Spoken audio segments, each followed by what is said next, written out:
So dalam relationship, kalau kita terlalu banyak kompromi, ya pertama kita akan jadi kita akan jadi jatuh ke dalam emotional, quicksand. I have to say quicksand because oh my God, Tania, you will never feel. Tahu-tahu kita udah bluk gitu, Every move that we make us like sank down and down and down.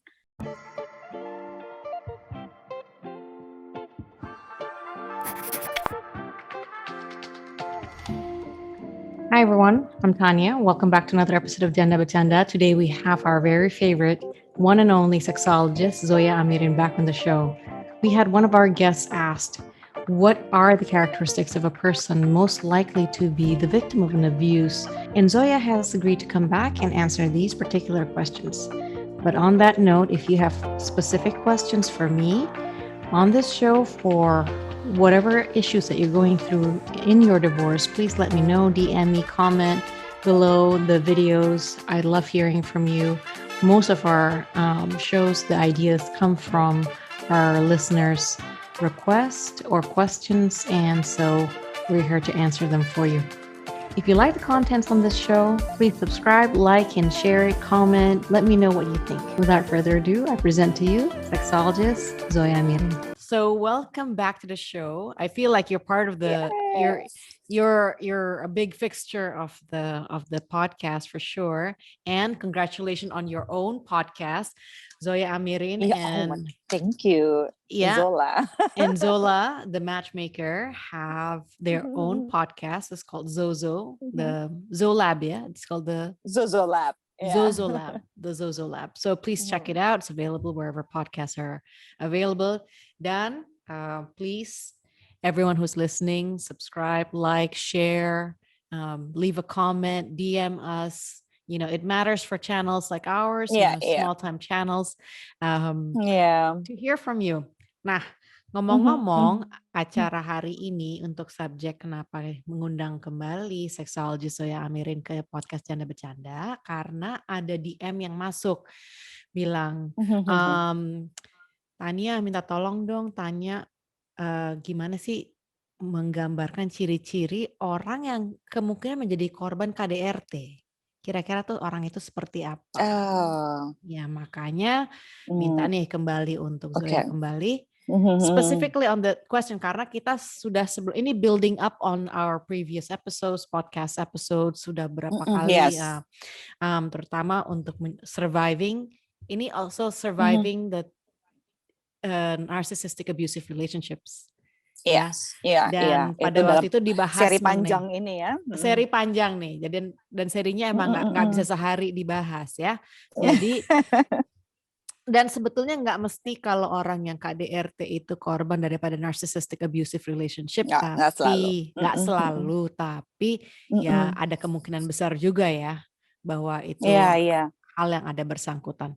Oke deh, I'll leave the floor back to you. I want to say thank you dulu to your listeners, karena your listener is quite ternyata sangat-sangat mereka itu very close sekali ya, karena we talk about everything that relates gitu, and you are actually guiding it's pretty good, karena banyak sekali yang DM me in my Instagram and say thank you, like especially waktu lagi pengakuan that I've been in that kind of relationship. Wow, I mean like your response, most of you even listen not from my channel and everything else, karena memang aku belum pernah buka di channelku sendiri, aku nggak sanggup gitu. Kalau misalnya there's Tania was guiding me at that time with the question and everything, I just feel safe when I'm sharing it with her.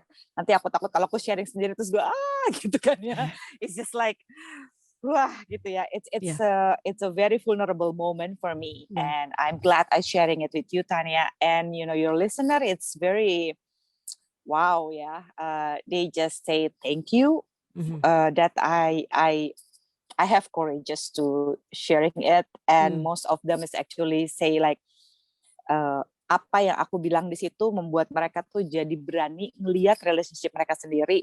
It scared the hell out of them, but they put courage to bener-bener see and be vulnerable and see it like honestly gitu, the relationship.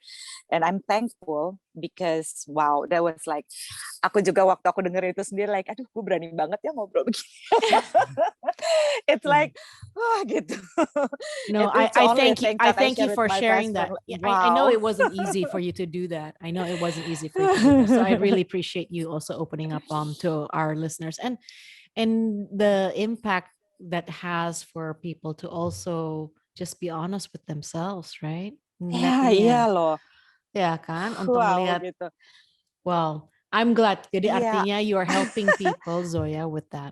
So I'm glad that I'm happy to hear that they're reaching out to you. Artinya betul-betul is making an impact. Mungkin awalnya sedikit dulu ya, dari mana sih kita tahu kita itu ada di dalam relationship yang emotionally ini kali ya, yang emotionally kira-kira abnormal gitu, dan terutama ini abusive gitu. Karena kalau misalnya dia udah main fisik, kita pasti tahu. Kita pasti tahu kan dipukul. Ya kan? So to all women and men ya yang dengerin ini, terus kalian berpikir bahwa nggak apa-apa kok dia mukulnya itu cuma ini, dia mukulnya cuma itu. You know what? Taruhlah kalian bikin salah, ya. I don't know, kalian salah taruh jemuran kek, kalian salah telat jemput kek, kalian salah, I don't know, PlayStation rusak lah. Iya, itu PlayStation dia. jatuh, Apakah gitu, benar. Gelas pecah, you don't deserve to be hit. Ya, nggak ada orang yang pantas untuk dipukul gitu ya. Well, I do my share of like guilty gitu ya. When I slap like for, I don't know, I think it's like half an hour gitu ya. My narcissistic ex gitu ya, because he keep saying that I'm a slut and I'm a slut and I'm a slut for like half an hour intensely, and I slapped him like very big time. I know that it's wrong gitu ya. It's wrong for losing my control like that, for losing my cool like that, you know, because they know how to push your button, and your job is to maintain cool, that whatever that they say, apapun yang mereka bilang ke kamu is not the reality gitu. That's my biggest lesson sih gitu. Jadi pertama, meskipun apapun yang dia lakukan gitu ya, kita tidak layak memukul orang itu, kita tidak layak menampar orang itu, kita tidak layak melakukan segala macam kekerasan fisik gitu ya. I know ada banyak orang yang, even some of my professors say like, biarin aja lah gitu ya, apa namanya, what done is done. Tapi I think it's okay gitu ya, itu sudah terjadi. Aku bilang still I'm not that kind of person gitu ya, yang yang sampai segitunya build up then I have to slap someone. Aku nggak bisa cari pembenaran itu, dan I just want to let you know ya, even no matter orang itu layak ditampar sekalipun atau disakiti sekalipun, when you do that, when they push your button and you do that, you know, you will feel like pretty much how I feel gitu ya, the guilty and the, you know, you feel stupid gitu. Losing control is never okay, and losing control is never easy to coming back from that, you know. Forgiving yourself, it's going to be the hardest part, I promise you. So let's go to the place when it's building up gitu ya. Jadi I was like try to reviewing myself during a counseling gitu ya, at that time like, kenapa ya aku I was at that time like 36-year-old, dan I never, you know, being rough yang sampai segitu amat. Aku memang marah berapa kali gitu ya, segala macam, especially like during my divorce gitu ya, tapi aku nggak pernah sampai segitu. So kayak apa ya, kayak orang kalau mau dibilang kesurupan mungkin kayak gitu kali rasanya, like I'm losing it. I just like feel like not myself, and I just keep slapping and slapping and slapping for half an hour. It was crazy. Then I just realized, oh ini yang namanya dalam psikologi sebagai precipitating event. ketika kita memaklumi hal-hal kecil yang kita nggak setuju di dalam relationship kita, and it's building up, gitu ya. Makanya aku selalu bilang, betul dalam sebuah relationship, apalagi pernikahan, kita tuh bisa melakukan kompromi, ya. Tapi kompromi tanpa adjustment yang akan terjadi adalah kayak begini, penumpukan kemarahan, bottle up. Nah, jadinya kita jadi bom waktu. Meskipun kita bukan orang yang seperti ini, we just like not that kind of person. Tapi hal-hal yang kecil ini yang namanya precipitating event psychologically, when it hit up, kelar. All hell loose. Like you feel like you don't know yourself and all the regrets gitu ya, and all of the things gitu. Jadi I just want to make sure when you try to recognize apakah si ini adalah abuser or bukan gitu ya. Satu, jangan pernah memaklumi ya hal-hal kecil yang sebenarnya melanggar your boundaries. Karena apalagi gitu ya, when you are dating or in relationship or married ya, sama menikah dengan seorang yang narsistik, mereka tahu akan gimana caranya push your button. Mereka tahu membuat kamu yang jadi pesakitan. So when you do like ngamuk gitu ya, atau jadi kena autoimun ya, atau jadi dia akan memutar segala sesuatu sehingga dia jadi play victims, dan dia akan sukses jadi play victims gitu. So dalam proses ini mengenali, taruhlah bukan narsistik gitu ya, narsistik agak lebih susah, tapi sebelum sampai ke narsistik, kita harus cukup peka terhadap our boundaries.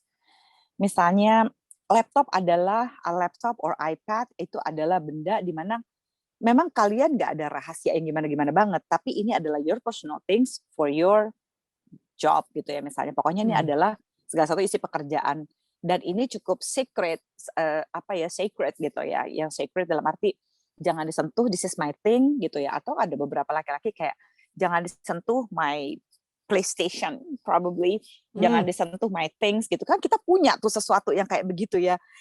This is my thing, jangan disentuh gitu ya. Dan ya udah gitu, jangan kita gituin pasangan kita, dan kalau pasangan kita gitu, kita kasih tahu bahwa this is our boundaries. Ya nggak ada, it's nothing to do with rahasia negara atau apapun itu, doesn't have to be rahasia negara. Kalau ini adalah batasan di mana aku nggak mau diganggu gugat, ya my laptop, my iPad, or something personal to me, just don't touch it, titik. Apapun alasannya, it's just your boundaries. Dan itu juga ini kita ngomongin mengenai hal fisik ya, actual thing, hal benda. Tapi ada juga kadang-kadang hal-hal yang secara prinsip nggak boleh dikenakan.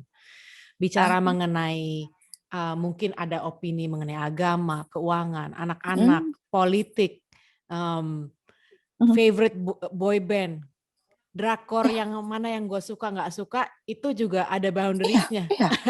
Itu hal-hal abstrak, bukan yang nggak ada, bukan benda, tapi bukan benda. Kalau masalah drakor udah gitu dibilang, gue nggak suka drakor lu jelek, waduh, emosi.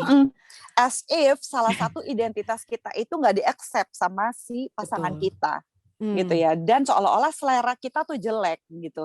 Itu matters loh, gitu. Bahwa kamu boleh menyukai apapun tanpa membuat kamu didiskualifikasikan jadi perempuan baik-baik atau laki-laki baik-baik.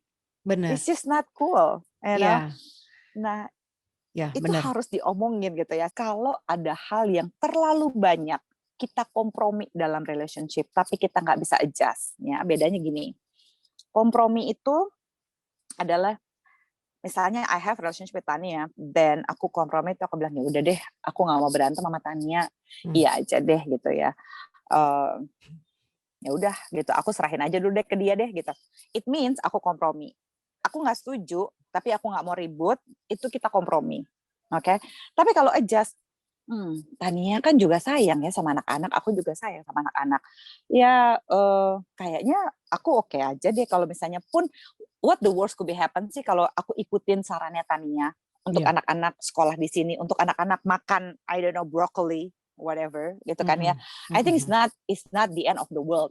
And I'm sure, yeah, she has the best intention with our kids. You know, so adjustment adalah berarti kita memahami, kita bisa menerima bahwa kondisi ini nggak apa-apa gitu, bahwa kondisi ini we have acceptance on that condition, itu adjustment. Tapi kalau misalnya ya udah deh, iya aja, itu kompromi. So dalam relationship, kalau kita terlalu banyak kompromi, ya pertama kita akan jadi kita akan jadi jatuh ke dalam emotional, quicksand. I have to say quicksand because oh my God, Tania, you will never feel. Tahu-tahu kita udah bluk gitu, Every move that we make us like sank down and down and down. Oh, cinta kan harus berkorban. Kan kalau kita menderita kan demi dia, demi kita sama-sama. Udahlah gitu, ngalah aja. Nggak bisa. Bukannya aku menyuruh bahwa setiap dalam relationship kita semua harus berantemin ini itu. Enggak. First of all, you need to know your boundaries. Yeah. If you know your boundaries, then you have a self-respect. If you cannot respect yourself, it's almost impossible to respect somebody else and respect and building a healthy relationship. It's almost impossible. Kalau dia memang sehat, satu, kita tidak perlu sibuk-sibuk membela dia di depan orang lain. Termasuk itu sudah ciri-ciri yang jelas sekali ya. Kalau kita harus membela dia di depan orang tuanya mungkin, di depan teman-teman kita, orang yang sayang sama kita gitu. And we have to defend him every single action. Kenapa sih dia nggak datang ke acara ini? Kenapa sih dia kayak begini? Ini bukan yang pertanyaan kepo ya, pertanyaan yang kenapa sih lo cinta sama dia? Dan we feel offended when somebody else asking us this. Termasuk ketika ada teman yang bilang gini, lu merasa cocok gak sih sama dia? Are you happy with this person gitu? Kalau kamu bisa santai ngomongnya, I'm happy gitu. Ya udah. Jadi kalau misalnya orang-orang itu nanggepinnya, kamu bisa nanggepin orang-orang seperti fans gila aja gitu ya, yang kepo sama hidup kamu, you are fine. Tapi kalau misalnya kamu harus menanggapi teman-teman dan orang yang care sama kamu, harus meyakinkan mereka bahwa pasangan kamu adalah baik, itu udah red flags, itu udah mulai kartu kuning kalau dalam permainan bola, udah mulai tanda-tanda something wrong. People can see it and you cannot see it. Enggak, sebetulnya karena kalau dia orang baik, not kartu kuning, udah red flag itu. Udah kartu merah sih ya. Udah kartu merah. Karena udah kartu merah berarti ada yang orang lain bisa lihat and you cannot see or you don't want to see it. Ya.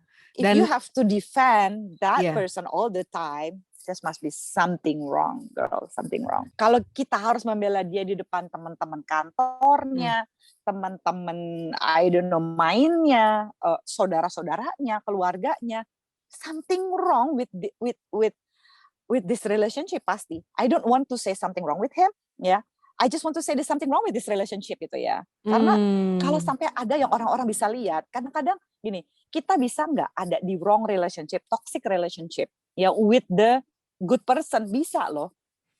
Yeah. With a toxic person, you automatically in a toxic relationship. But jangan lupa, even with a good person, you also can be in a toxic relationship. Wow. Karena dinamikanya. Ya. Gitu. So, ketika ada orang yang bisa ngelihat itu, boleh nggak cool down, ya? Ask yourself honestly. Jangan main cakar-cakaran dulu, ditanya gitu jangan cakar-cakaran. Kita dulu. bawaannya mau nyakar kan pasti langsung gitu kan ya. Enak aja lo bilang pasangan gue begini. I know how it feels because I always in that kind of mode gitu ya with this one. Dia selalu membangga-banggakan dirinya begini begitu, tapi banyak orang yang ada juga yang ngelihat dia nggak seperti itu sebenarnya gitu ya. Tapi I was just like, oh enggak kok, dia tuh gitu. Ketika gue mau belain dia tuh, I was like, enggak sih sebenarnya dia nggak se-nice itu sama aku. Tapi masa sih nanti kalau orang lain ngelihat dia jelek gimana dong gitu ya. So the honest question yang bisa aku tanyain ke diri aku sendiri adalah gini gitu ya. Dan I hope it help you juga guys. Jadi kayak, kenapa sih aku ngerasa defensif banget? Kenapa I have a need untuk bisa membela dia gitu. Jadi kalau dia bikin salah kayak gini, aku akan belain begini. Kenapa gitu kan? Pertama jangan lupa bahwa ini adalah hubungan yang sama-sama dewasa, ya. Dia itu bukan anak kita yang mesti kita belain gitu ya. Kadang-kadang kalau misalnya ada anak-anak berantem, orang tuanya ikut berantem, itu agak konyol tapi aku masih bisa mengerti. We can be very protective of our children, of Ya. course. Ya.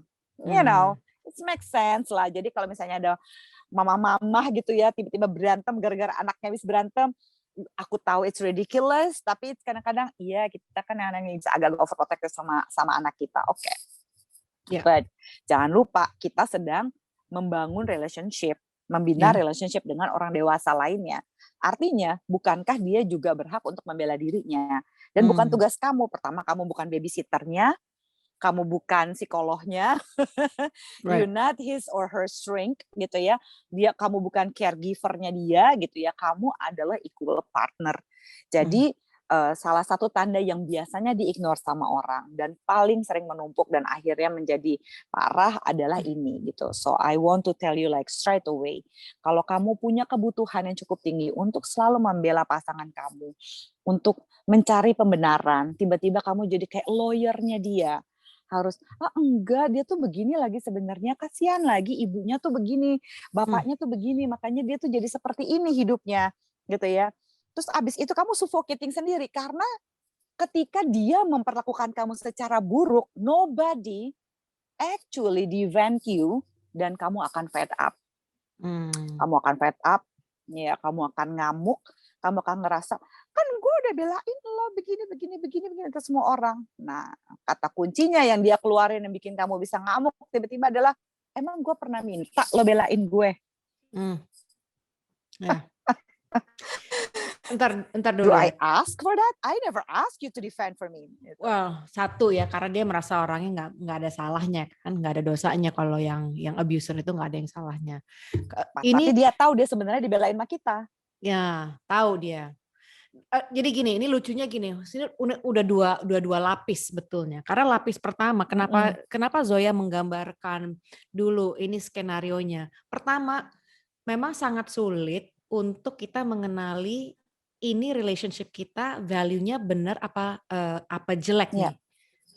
Ada sesuatu yang tidak normal apa enggak nih dari relationship kita. Nah, kemudian kan pertanyaannya bagaimana ciri-ciri orang yang kira-kira akan menjadi korban KDRT. Sebetulnya mungkin orangnya bukan yang jadi ada ciri-ciri khas, tapi bisa karena kombinasi yang tidak cocok menjadi situasi yang menuju ke KDRT. Mungkin nggak ada orang yang, ya kan, nggak ada satu orang yang kurang lebih kayaknya, ya lu emang karena pendek sih jadinya emang jadi jadi korban KDRT, bukan karena tinggi badan. Nggak ada. Nggak ada spesifik target. Dan sekali lagi juga nggak ada spesifik, mungkin tidak satu hal yang secara fisik dan tidak juga secara hal yang abstrak. Tapi kalau maybe the only thing is kalau kita sudah stretching yang tadi Zoya bilang mengenai limit of boundaries kita ya. Nah, mungkin pertanyaan itu, kenapa anyone would accept to compromise on their own personal values and own personal boundaries?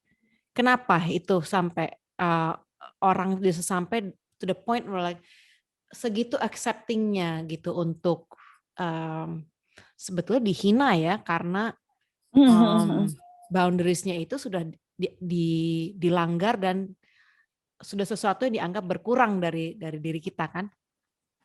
Iya, karena satu kadang-kadang hidup ini kan juga adalah perjalanan ya gitu, di mana kita itu masih dalam proses juga untuk melihat boundaries yang lain. Kayak misalnya for me at that time gitu ya, I know why my boundaries kayak apa. Tapi ada beberapa hal yang aku nggak tahu bahwa itu sebenarnya juga adalah boundariesku gitu.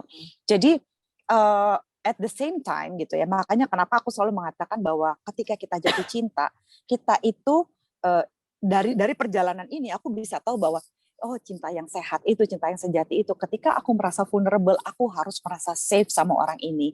Aku jadiin itu template gitu. If I feel vulnerable and not safe, this must be something wrong, ya. Something wrong with this relationship gitu ya. Karena kita kan selalu berproses. Boundaries itu kan titik-titik ya bentuknya. Jadi gitu. Kayak pagarnya tuh titik-titik. Jadi bukan solid gitu, bukan solid lingkaran gitu, solid gitu. Boundaries enggak. Boundaries itu justru titik-titik.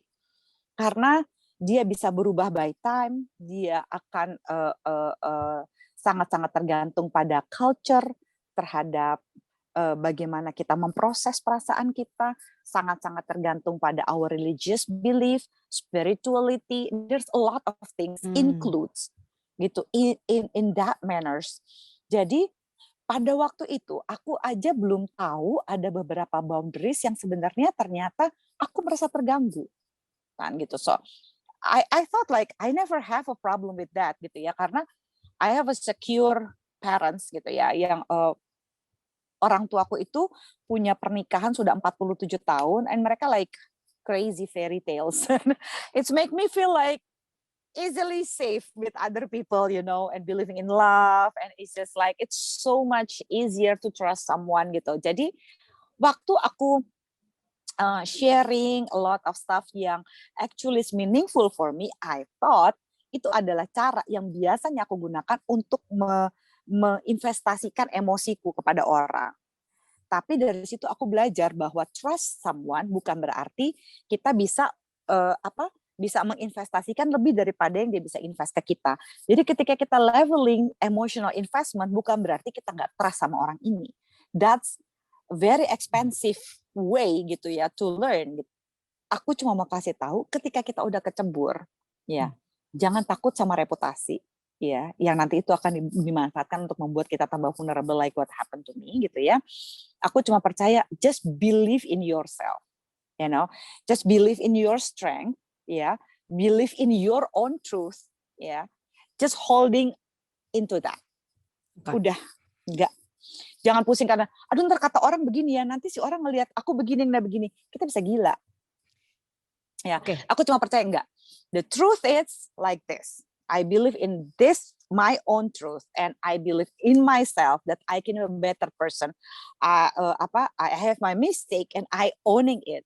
Ya, I do my best gitu ya untuk memperbaiki kesalahanku gitu ya, and owning it. And aku tahu sekarang aku punya boundaries ini gitu ya, dan boundaries aku itu kemarin ternyata dilanggar sama dia. Nah, karena boundaries itu harus dibicarakan bertahap dan dia tidak memanfaatkan itu untuk menjaga boundaries aku untuk help me gitu ya to be a better person, tapi dia manfaatkan itu untuk menyerang aku setiap kita mau putus, setiap aku mau keluar dari relationship gitu ya. Aku sampai tahu, oh, dan ini nggak sehat. Alright, jadinya pertama adalah know your boundaries and maintain the boundaries. So have the self-esteem to say, I need to step away from this because my boundaries have been breached. Jadinya kalau boundaries kita sudah dilanggar, harus ada enough, harus ada cukup rasa percaya diri untuk mengatakan saya harus meninggalkan relationship ini karena ini sudah tidak lagi sehat. Kalau pertanyaannya, apa sih ciri-cirinya? Mungkin ciri-ciri tidak ada, tapi mungkin untuk lebih apa yang Zoya mencoba menggambarkan ini, kadang kalau kita di dalam relationship itu sangat sulit untuk mengetahui kita sedang dalam situasi yang tidak baik untuk diri kita. Kalau kita sudah mulai membela diri dan membela pasangan terus-menerus, kita punya pertanyaan gini deh, dibuat nih umpamanya kita lagi mau mencoba melihat ke introspeksi. Kita membuat personality yang third person. Katakan kalau kita punya anak. Katakan kalau kita punya anaknya itu anak perempuan. Kita berpikir, kalau ini kejadiannya sama anak perempuan gue accept apa enggak ya kejadian ini. Kalau itu orang laki ngomong sama anak gue kayak gitu, walaupun itu suami ya, suami sendiri ngomong. Tapi kalau sebenarnya anak gue punya menantu ngomong kayak gitu sama anak gue terima nggak ya? Kalau gue sampai dipukul gara-gara gue gantung jemurannya salah, itu acceptable apa enggak? Atau anak gue digebuk karena itu acceptable apa enggak? Iya. Kalau temen Kalau gue digituin sama pacarnya, gue ya terima nggak? nggak terima. Iya, kalau nggak bisa membayangkan, pokoknya jadi di situ adalah yang penting Kita adalah menarik diri, mengeluarkan kita, karena itu yang sulitnya adalah ya, memisahkan diri kita dari situasi yang sudah buruk, ya. right. Dan kedua adalah bukannya juga pertanyaan lagi, ciri-ciri khas, sebetulnya kayaknya seakan-akan ada yang seseorang yang pantas untuk menerima KDRT, nggak ada orang yang pantas menerima Nggak KDRT. ada. No, nobody. Tapi kesalahan yang kita sering lihat ya dari ngobrol dengan pendengar canda bercanda, dan kalau for sure Zoya dari prakteknya adalah orang yang tinggal dalam relationship yang tidak sehat untuk diri mereka terlalu lama. Itu yang jadi yang namanya boundaries udah bukan hanya titik-titik, udah lebur, udah nggak ada. Boundaries semua udah dikoyak. Masalah uang udah dihina-hina. Masalah fisik, rambut lu jelek, baju lu jelek, lu nggak bisa milih. Lu kalau dengerin lagu udah nggak enak, temen-temen lu bego. Selera lo jelek banget, udah nggak ada teman-teman yang lo stupid. Udah. Lo kalau milih warna mobil pasti milihnya yang jelek. Astagfirullah. Milih warna mobil aja bisa salah. Apa aja salah, men. Udah nggak Apa ada aja yang salah benar. Udah nggak ada yang benar. Sampai kayak gini. Lah terus lu kenapa mau sama gue? Makanya kamu tuh harus merasa beruntung sama aku. Nah, itu Here come the knight in shining armor. Dia harus memposisikan dirinya sebagai penolong. Dia punya bahwa tuh kan, kamu harus tahu. Jadi tujuan dia ngejelek-jelekin semuanya itu kayak crushing your self esteem adalah untuk membuat kita itu jadi codependent. Dia butuh orang, dia bukan butuh equal partner ya, tapi dia itu butuh orang yang worship him or her. Gitu. Dia butuh orang yang memuja, doing everything. Jadi dia tuh butuh friends. Dia butuh pemuja, bukan butuh relationship gitu. Karena relationship kan bukan ownership ya. Relationship is not ownership, and that's not your role as a wife to the husband. Bukannya yang kesetaraannya dari sebuah relationship itu adalah memang suami itu imam dalam satu pernikahan, tapi bukan berarti ada hak untuk mengecilkan. Itu beda. Justru imam kan memimpin ya, dia membimbing, dia membantu kita jadi the best version of ourselves gitu, bukan crushing it gitu. Jadi kalau dia crushing it, kita mesti mempertanyakan, bolehkah seorang leader gitu menghancurkan orang yang ngikutin dia gitu? Bolehkah dia memberi contoh seperti ini? Justru itu questionnya. Makanya bagi mereka-mereka yang belum menikah gitu ya, ingatlah bahwa carilah laki-laki yang benar-benar kamu bisa hargai dan kamu bisa respect. Dan dia benar-benar bisa make a decision, a good decision of himself. Karena kalau kita ngatur-ngatur dia melulu juga, kita terlalu dominatrix, not in a good way gitu ya. Terus dia jadi sampai nggak tahu dia mesti milih apa, semuanya mesti kita pilih. Kita senang tuh, wah asik nih lakiku nurut. Nggak bisa. When you crushing him, you emasculated him in that way. Ya, itu nanti jadi akan toxic juga relationship-nya kan. Abis itu di tengah jalan kamu minta untuk kamu dong jadi laki dong gitu, decide dong this and that. Nggak bisa juga kan kalau dinamikanya begitu dari awal. Pilihlah laki-laki yang bisa membuat kamu itu bisa menghargai keputusannya dia. Ketika yang bisa kamu percaya untuk mengambil keputusan untuk kalian berdua. Karena di saat paling genting kan sebagai dia kepala keluarga, karena dia nahkoda, nggak bisa ada dua orang yang nyetirnya sampai gitu. Kecuali memang dinamika kalian itu adalah gantian ya. Kalau pada saat aku lagi kayak gini kamu yang jadi nahkodanya. Ntar kalau enggak, ntar kamu ya nggak apa-apa. Tapi selama dia yang akan lebih banyak dominan gitu ya di dalam relationship gitu ya. Aku asumsikan ini heteroseksual misalnya ya. Nah kalau misalnya dalam kondisi homoseksual gitu misalnya, kan berarti kita harus jelas gitu pembagiannya. Kapan dan siapa yang akan melakukan ini, pengambilan keputusannya seperti apa gitu. Nah kalau misalnya dalam heteroseksual, aku sih lebih menyarankan dalam kondisi relationship apapun, hetero, bi, or whatever. selalu akan ada yang ditunjuk jadi kepala keluarga yang relatif memimpin. Kenapa? Ya kalau misalnya bisa berbagi peran, baguslah. Tapi kalau misalnya ada satu yang bisa menjadi leader, carilah pasangan, terutama kalau misalnya kalian heteroseksual, carilah pasangan yang benar-benar bisa make a decision for both of you gitu, yang bisa kalian percaya. Dan termasuk juga meskipun bukan kita yang dominan, tapi kita juga bisa percaya sama diri kita bahwa we can make the best contribution gitu in this relationship gitu. Ya, dan juga gini, kalau seandainya kita dengan suami atau pasangan kita itu ya, kalau kita diberikan ruang juga untuk membuat keputusan dan tidak di second guess keputusannya juga itu.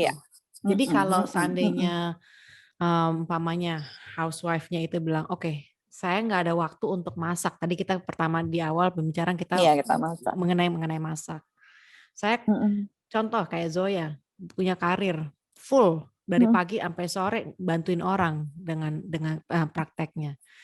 Masak itu udah nggak mungkin karena artinya udah menjadi satu tanggung jawab yang full, dan jangan dianggap bahwa peran itu yang tidak bisa dipegang membuat itu menjadi satu hal yang kurang dari Zoya sebagai seorang pasangan. Ini yang berapa kali nggak fair di relationship itu juga mesti ada timbal balik yang jelas ya. Jadi dengan arti gini, sekarang yang saya paling sering pengen bongkar tuh di Janda Bercanda, nggak usah istri itu menjadi superwoman, terlalu melelahkan bahwa kenapa mesti great in bed, mesti seksi, mesti bisa masak, mesti bisa nyuci, mesti bisa ngurusin segala macam, mesti bisa nyari duit juga, ngurus anak, PR. Wow. Suami mau keluar negeri harus ngepakin koper juga. Bayar PBB juga, bayar PLN. Aqua habis di rumah. Itu urusan ibu rumah tangga semua 100%, 1000% udah. Dan itu ada expectation-nya. Padahal kalau enggak kita bisa untuk melepas titel superwoman itu dan mengatakan, I'm not a superwoman. Sebetulnya kamu kalau ngomong yang menyakiti hati saya sedih. Saya bisa sakit hati juga. Bisa kamu juga membicarakan itu untuk ke anak-anak, bilang, Mama bukan superwoman. I need your help. You know, I need more help with work at home. Iya. Karena kalau kitanya juga akhirnya merasa terbebani dengan segala macam, dan kalau kita tidak bisa mendapatkan that kind of help from our family members, then something is wrong. Something is wrong in the relationships. The whole family dynamics. Kita overwhelmed, kita burn out, abis itu kita jadi lecek, terus kita pusing sendiri, tiba-tiba kita membandingkan diri kita. Aduh, yang itu kok anaknya 3 bisa begitu, aku kok kayak anakku cuma 1 kok rempong banget. Kok suamiku nggak seheboh, nggak sehektik siang ini. Tapi kenapa ya aku susah banget ngurus semuanya?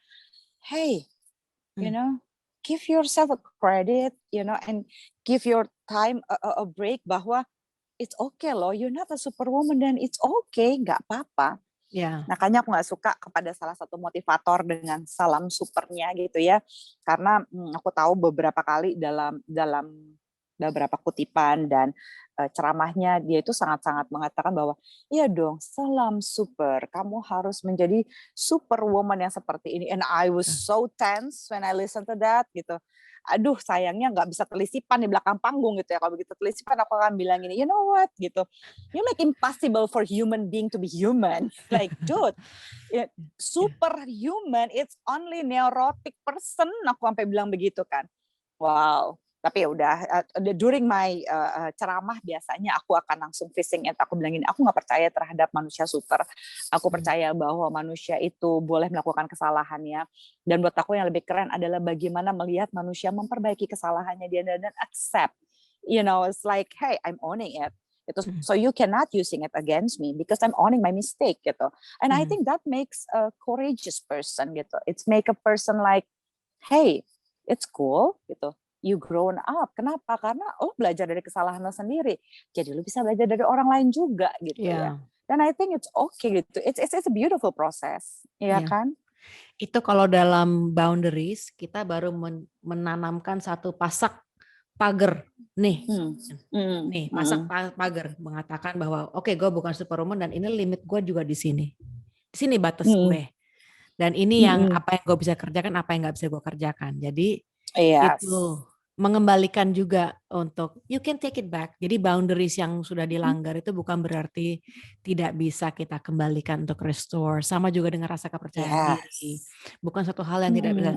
Dan sama seperti halnya dengan boundaries itu, energy fields juga di sekeliling kita itu, kalau terus-terusan negatif, itu nggak bisa membangun kepercayaan diri. Gimana lah, nggak mungkin kalau kita sudah. Jadi kita mungkin harus mengeluarkan diri kita dari orang-orang yang sifatnya negatif, yang tindakannya juga negatif. Penting dong, kalau nggak gimana? Ntar udah semangat nih dengerin Zoya ngomong, wah udah pumped up, udah semangat, udah kayaknya I'm going to be a better me. Taunya pulang ke situasi yang tetap parah. You're still in the same negative field. Karena nggak ada yang berubah dari itu kan. Jadi mungkin kecuali memang situasi di rumahnya juga berubah. That can happen also. That can happen also. Bukan berarti nggak bisa. Iya, tapi kita hanya mau mengingatkan itu. So, kembali ke masalah KDRT mengenai orang-orang yang menjadi korban KDRT adalah kita diingatkan oleh Zoya untuk maintain your boundaries, have faith in yourself, remember your truth. Ini kembali lagi. And if you forget all of that, if you forget who you are, just take a step back and think, ini yang diperlakukan seperti ini kepada diriku, kalau diperlakukan ke orang lain yang gue sayangin, yang aku sayang, ini acceptable apa enggak? Kalau jawabannya not acceptable, that's it. That's it. Udah nggak ada kartu kuning, nggak ada kartu merah, out, udah out. Ini sekali lagi bukannya untuk mau menyarankan untuk semua orang langsung cerai ya hari ini juga ya, bukan? No. It's a process. It's a process. Ya. Tapi harus penting untuk mengenali itu. Jadi jangan juga kalau seandainya ada orang yang masih pasangan-pasangan muda yang dengerin podcast Janda Bercanda dan pengen ada suatu perubahan, if you have the kind of relationship where you can have an open discussion with your partner, please have that open relationship, open discussion with your partner. Why not? Iya, why not? Jangan di DM kitanya aja, ngomong ke suaminya. Gitu. Karena kan gini, pertanyaan pentingnya adalah, are you wanna be happy? Ya kan? Kalau pertanyaan dari skala 1 sampai 10 tuh bahagia banget, 1 itu nggak bahagia. Kamu mau di skala berapa? Kamu mau di skala 10? Pertanyaannya selanjutnya adalah, apa yang udah kamu lakukan sehingga kamu bisa di skala 10? If you doing nothing, you just listen to us and you keep wondering dengan semangat berapi-api sekalipun, you need to do action. You need to change. Starting from you gitu ya. Ambil langkah apa gitu untuk melakukan sesuatu. Apa ya kontribusiku untuk bikin ini lebih bahagia? If you do everything in your power to make sure that you have to maintain a healthy boundaries and a healthy relationship gitu, ya udah, that's all that we try to give you insight gitu to do today gitu. But if you're doing nothing and you want to be happy, it was like, ya kita juga nggak bisa apa-apa ya Tan ya. Gitu. You know, we just want to encourage you, please do something about it gitu. Talk to him, karena kalau dia tahu, kan ada 3 hal yang bisa kita lakukan. 1, dia tahu dulu apa enggak. Kan aku udah pernah bilang juga ini di interview yang sebelumnya. Dia tahu enggak kalau ini sebenarnya enggak membuat kamu bahagia. Kedua, dia dia mau enggak melakukan sesuatu. Dan yang terakhir adalah bisa atau enggak ini dirubah gitu. Itu harus di make sure dulu. Kalau dia enggak tahu, enggak ada masalah yang bisa diselesaikan kalau orangnya enggak tahu itu bermasalah gitu. Dan kalau dia enggak peduli itu masalah, that is a masalah in itself. That's your cue. Exit. Right here, right now. Okay. Well, Zoya has done it. I have done it, where we've exited bad relationships. Okay. So, so you just have to one day make the decision. you have to you have to participate in your own rescue. That's it. You have to participate in your own rescue. Yeah. If you cannot do that, then you cannot exit the relationship, any relationship. Kita nggak bisa apa-apa juga. Exactly. Right. Well, Zoya, it's always been a pleasure to have you. Thank you so much for that insight. That's very important. Thank you. And I hope, again, that helps many of our listeners. Yang kalau seandainya mau DM Zoya, feel free to do so. Yes. Again, please support us by subscribing, sharing, liking, commenting, DM us. Yeah, don't have to worry about, you can share, you can like us, nobody's gonna judge you for liking Janda Bercanda. Yeah. Okay. Yeah. And don't forget Zoya's podcast, Zozo Labs. Please check it out. It's available on Spotify, Apple, and wherever Google, wherever podcasts are available. Okay, so go check it out. It's a cool show. And she is a co-host with her co-anchor is Zola the Matchmaker, yang juga ada interviewnya di Janda Bercanda, podcast Janda Bercanda. Please go catch that if you haven't heard it. All right, everyone. Thank you so much. Yeah. And love having you. Take care, Zoya. Thank you. Bye. Bye.